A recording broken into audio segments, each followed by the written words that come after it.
Welcome to this video. In today's video, we would see what do we mean by primary key constant. Primary key is one of the very important concept first, and second, it's one of the important constraint while creating a table. Okay, so why we are telling that primary key is very important. So let's have a look to the definition and then we can proceed to the practical part of the primary key constant creation. Okay, so primary key is a field in a table which uniquely identifies each record in a database table. Okay, so let me take an example.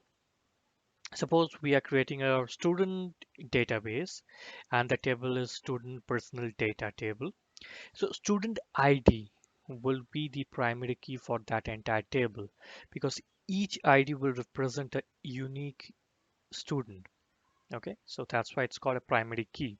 And whatever fields or other tables which you will have, you will use this primary key to link with other tables, okay? Which we would see once we come into the concept of foreign key as well as further details, which we would look into in future videos. Okay, so and the features, it enforces unique value and not null value. It's obvious that a primary key is unique identifier for a particular column, for a particular row or record, so it cannot be null value. It should have some value, definitely, and it should be unique value. So if you use a primary key as a constraint, so automatically not null and unique constraint is taken care, correct? Now each table can hold only one primary key. Okay, so the primary key, and one more thing, the primary key can be a composite key, correct? It means that it it can have two columns. It can combine two columns and we can create a unique column out of those and we can use that as a primary key.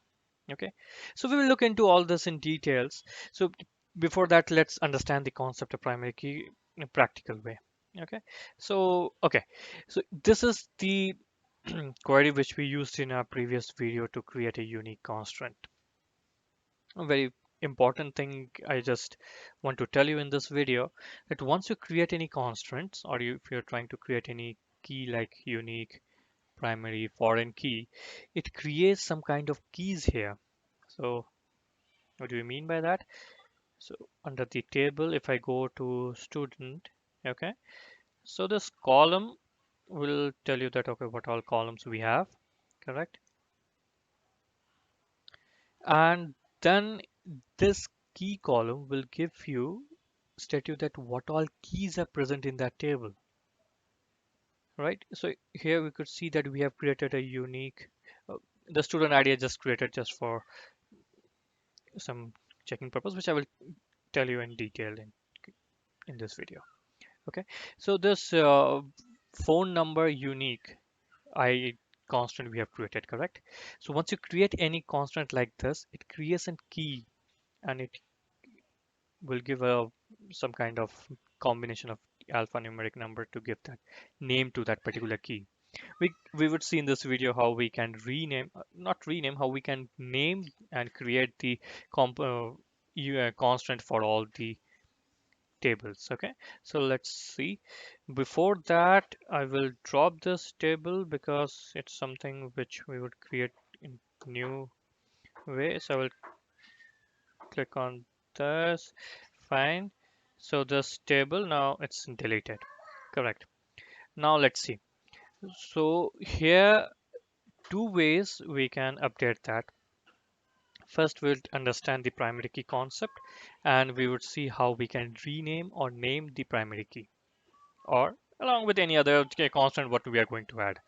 So student ID is something which I want to create as primary key. So is integer and primary key. Okay.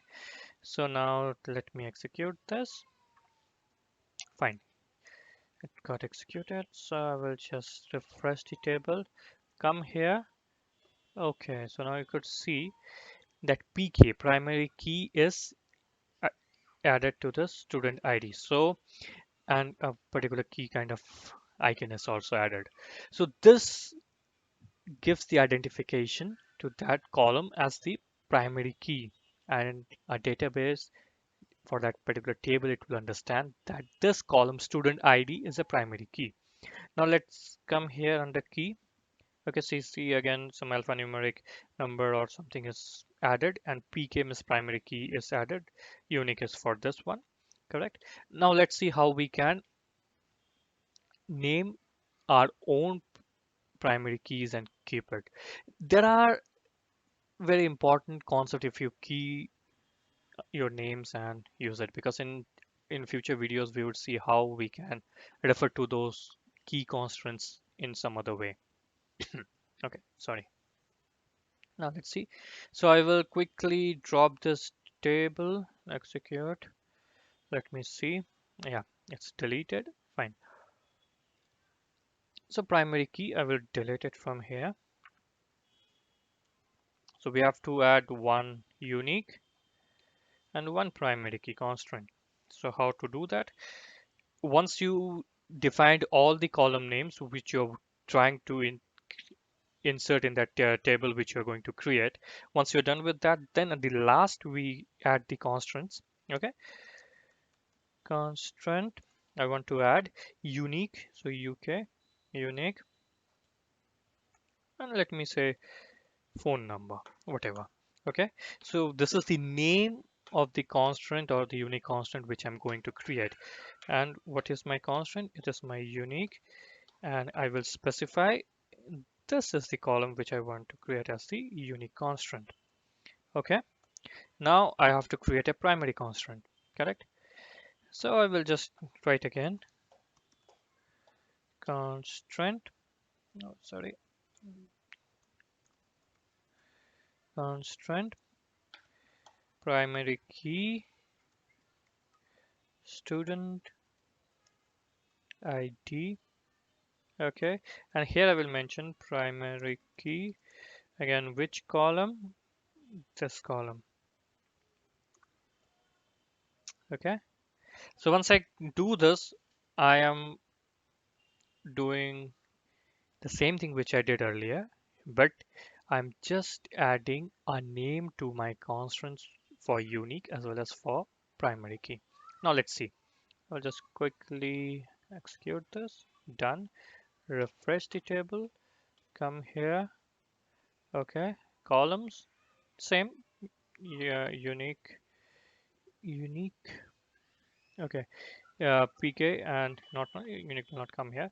And keys here we would see that the two constants what we have added, PK student ID and unique phone number, is added as this.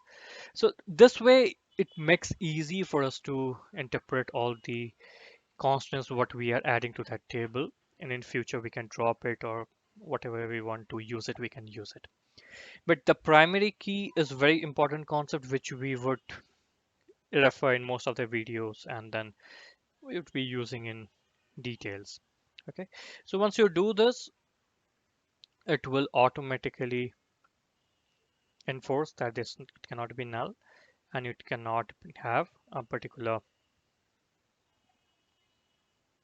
um, unique value. Okay, so let's see. And here I will just quickly make it student ID. Okay, and here I will make it 1 1. Okay, now let's check 1 1 again and 2 2. Okay, so what I'm doing, I'm trying to break the rule, or I'm trying to break the convention for primary key. I'm having two primary key identical. So now let's see what kind of error it will throw. Just select this, execute. Okay, so violation of primary key constraint student ID. Okay, so if you remember that we have created the constraint with this name, so it will give you that error. So it's not allowing. Okay, so then we can just quickly come here and update this like this, so which are all unique, and then it will say that okay, it's selected, it's executed, and this is the data which you can look into. Okay, So with this, we'll end up the video for primary key constraint, and I guess it's quite easy now for you to understand, and you can relate it in our future videos. Thank you for watching this video.